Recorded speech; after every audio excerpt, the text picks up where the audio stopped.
అవి బాటిల్స్ అన్ని ఏంటి ఉన్నాయి? ఇంట్లో ఉన్నాయి కదా వాటర్, బాటిల్లో లేకపోతే ఏంది ప్రాబ్లం? ఇప్పుడు ఏదో ఒకటి చేస్తాను. ప్రాబ్లం వాటర్ కాదు, రెస్పాన్సిబిలిటీ. బాటిల్ ఎంటీ అయితే రీఫిల్ చేయాలని బేసిక్ కూడా తెలియదా నీకు? టెక్నికల్ గా మాట్లాడితే లాస్ట్ తాగింది నేను కాదు. నాకు ఎట్లా తెలుస్తా చెప్పు ఎంటీ అయిందా లేదా అనేది? వా, కోర్టులో కేసు గెలిచినాక హ్యాపీ ఫీల్ అవుతున్నావు కదా. ఇంట్లో వర్క్ షేర్ చేసుకోవాలనే ఆలోచన కూడా లేదు. అదేంది, నేనే కదా గ్రాసరీస్ తెచ్చింది, నేను ఇందాకనే కదా బిల్స్ కూడా పే చేసిన. బాటిల్ రీఫిల్ చేయడం కూడా టాస్కే. ఆ చిన్న టాస్క్ ని పెద్దగా చేస్తున్నావు నువ్వు. చిన్న టాస్క్ లోనే కేర్ ఎక్కువ కనబడుతుంది. సరే ఇప్పుడు నేను ఫిల్ చేస్తాలే మిగతా బాటిల్లో, ప్రాబ్లం సాల్వ్ అవుతుంది కదా.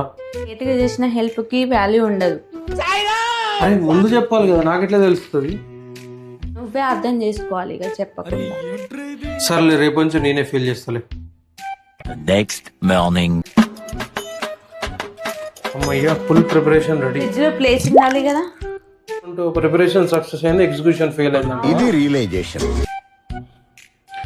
ఏదో ఒకటి చేస్తాలే. వాటిని ఫిల్ చేయడం ఈజీ, మనిషిని అర్థం చేసుకోవడం కష్టం. ఇప్పుడు ఏమంటావు? వాటర్ బాటిల్ని ఫిల్ చేయడం కాదు, రిలేషన్షిప్ని రీఫిల్ చేయాలంటావా? అవును, ఎంటీ బాటిల్ కన్నా ఎంటీ రిలేషన్షిప్ డేంజరస్.